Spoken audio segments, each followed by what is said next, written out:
Hi, hello, namaste, welcome to Sri Bala Stories. The secret of health for both mind and body is not to mourn for the past nor to worry about the future, but to live in the present moment wisely and earnestly అంటాడు బుద్ధుడు. ఒక చక్రవర్తి యుద్ధాలు మానేసి ధర్మ ప్రచారకుడిగా మారిపోయాడు. విదేశీయులందరూ భారత్ సందర్శించి బౌద్ధ మతానికి సంబంధించిన జ్ఞానం గ్రంథాలు తమతో తీసుకువెళ్ళారు. భారతీయ సంస్కృతిలో బౌద్ధ వారసత్వం అజరామరమైనది. ఇవన్నీ ఏమిటని తెలుసుకోవాలంటే గౌతమ్ బుద్ధుడి గురించి విశేషాలు తెలుసుకోవాలి. క్రీస్తు పూర్వం 6వ శతాబ్ది భారతదేశ చరిత్రలో ఎన్నో సంచలనాలు సృష్టించిన కాలంగా చెప్తారు. హిందూ మతంలోనూ సమాజంలోనూ వచ్చిన మార్పుల ఫలితంగా అనేక మంది తీవ్ర అసంతృప్తికి గురయ్యారు. ఖర్చుతో కూడుకున్న యజ్ఞాలు చేస్తేనే మోక్షం లభిస్తుంది అనడంతో సామాన్యుల మోక్షం ఎలా అన్నది పెద్ద ప్రశ్న అయింది. అలాంటి పరిస్థితుల్లో మనిషిగా జీవించడానికి కావలసిన నైతిక సూత్రాలు ప్రబోధించాడు బుద్ధుడు. జ్ఞానమే మోక్షం అన్నాడు. శాక్యరాజైన శుద్ధోధనుడు మాయాదేవుల పుత్రుడు సిద్ధార్థుడు కపిలవస్తు సమీపంలో లుంబిని వనంలో జన్మించాడు. బుద్ధుడి జనన మరణాల గురించి వివిధ అభిప్రాయాలున్నాయి. అయితే క్రీస్తుపూర్వం 567లో జన్మించాడని, క్రీస్తుపూర్వం 487లో నిర్యాణం చెందాడని అధికుల అభిప్రాయం.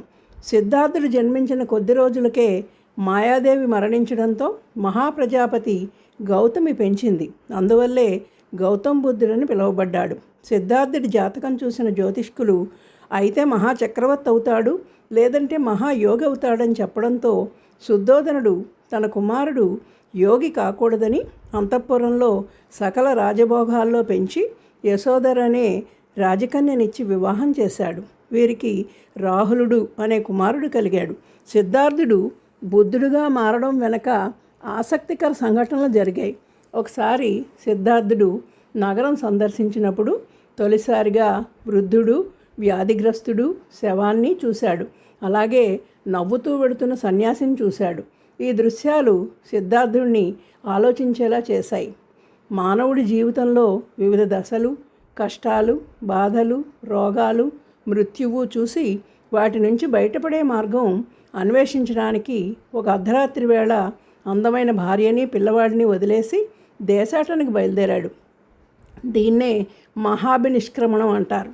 అనేక మందిని సందర్శించిన వారెవరూ తనకు సంతృప్తికరమైన సమాధానం ఇవ్వకపోవడంతో చివరికి గయా ప్రాంతాన ఒక అశ్వత్థ వృక్షం కింద ధ్యానమగ్నుడై ఉండిపోయాడు.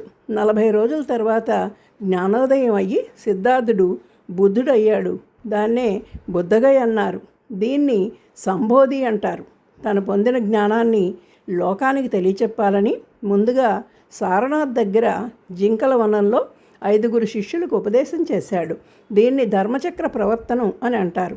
అప్పటి నుండి కుశీనగరంలో తను నిర్యాణం చెందే వరకు బుద్ధుడు తన బోధనలు వినిపించాడు. బుద్ధుడి నిర్యాణాన్ని అంటే చివరఘట్టాన్ని మహాపరినిర్యాణం అంటారు. ఇంతకు బుద్ధుడు ఏమిటి బోధించాడు? ప్రజలకు అర్థమయ్యే భాషలో సరళంగా చెప్పాడు. మానవ జీవితం దుఃఖమయం, దుఃఖానికి కారణం కోరికలు, కోరికలకి అజ్ఞానం మూలం, అజ్ఞానాన్ని నశింపచేసుకుంటే కోరికలు నశిస్తాయి. అందుకు అష్టాంగ మార్గం సాధనం అన్నాడు. వీటినే ఆర్యసత్యాలంటారు. వీటిని అనుసరించి సరైన దృష్టి, సరైన సంకల్పం, సరైన వాక్కు, సరైన కర్మ, సరైన జీవనం, సరైన ప్రయత్నం, సరైన ధ్యానం, సరైన స్మృతి ఆచరిస్తే మనిషి జీవనం ఆనందమయం అవుతుందనడంలో ఎటువంటి సందేహం లేదు.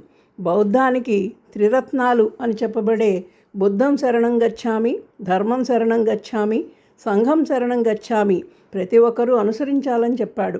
అంటే బుద్ధి, ధర్మం అనుసరించి మానవ సమాజంతో కలిసి నడవాలని, ఏది శాశ్వతం కాదని, మంచి చెడులకి కుంగిపోకుండా ఉండాలని, జీవహింస చేయరాదని, సత్యం పలకాలని, మనసుని ఇంద్రియాలని అదుపులో ఉంచుకొని శ్వాస మీద లగ్నం చేసి ధ్యానం చేస్తే కష్టాలు, దుఃఖాలు దూరమవుతాయని బుద్ధుడు అంటాడు. బుద్ధుడి సిద్ధాంతాలు బౌద్ధులు అనుసరించే జీవన విధానం తెలియచెప్పే త్రిపీటకాలు వినయ, సుత్త, అభిధమ్మ అనేవి. బుద్ధుడు జీవించుండగానే బౌద్ధం బహుళ ప్రాచుర్యం పొందింది. తర్వాత కాలంలో అశోక మౌర్యుడు దీన్ని ఇతర దేశాలకు విస్తరింపచేసి తను ఆచరించడమే కాకుండా అందరినీ ప్రోత్సహించాడు. చండాశోకుడుగా పిలువబడ్డ అశోకుడు రాజ్య విస్తరణలో భాగంగా కళింగం జయించాడు. అయితే యుద్ధంలో జరిగిన దారుణాలు చూసి మనసు వికలమై బౌద్ధంలో శాంతి లభిస్తుందని అనుకోవడంతో ధర్మాశోకుడిగా మారాడు. అశోకుడి కాలంలో మనుష్యులకే కాదు పశుపక్షాదులకు కూడా ఆసుపత్రులు నెలకొల్పాడు. జీవహింస నిషేధించాడు. దేశమంతా విహారాలు స్తూపాలు నిర్మించాడు. అశోకుడి తర్వాత ప్రధానంగా కుషాను రాజు కనిష్కుడు, పుష్యభూతి వంశ చక్రవర్తి హర్షుడు బౌద్ధాన్ని ప్రచారం చేశారు. శాతవాహన్ రాజులు వైదిక మతాన్ని అవలంబిస్తే రాణులు బౌద్ధాన్ని ప్రోత్సహించారట.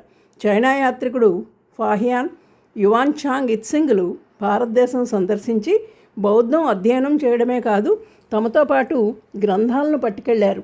భారతీయ పండితులు కూడా ఇతర దేశాలకు వెళ్ళడం జరిగింది. చైనా, జపాన్, థాయిలాండ్, సింహళం లేదా శ్రీలంక, జావా, సుమత్రా, బోర్నియో మొదలైన దేశాల్లో బౌద్ధం వ్యాపించింది.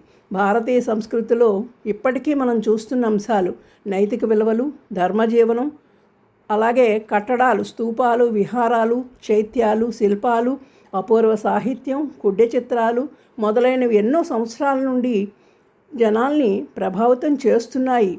వైశాఖ పూర్ణిమని బుద్ధ పూర్ణిమగా వ్యవహరిస్తారు. అందుకే బుద్ధుడి విశేషాలు కొన్నింటిని చెప్పడం జరిగింది. నిన్ను నువ్వు జయించు. నీ ఆరోగ్యానికి లేదా వ్యాధికి నువ్వే కారకుడివి. నువ్వు ఎలా ఆలోచిస్తావో అలాగే తయారవుతావు.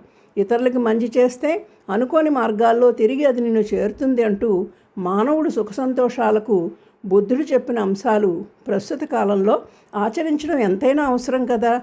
బుద్ధం శరణం గచ్ఛామి. Thank you. Please like, share and subscribe.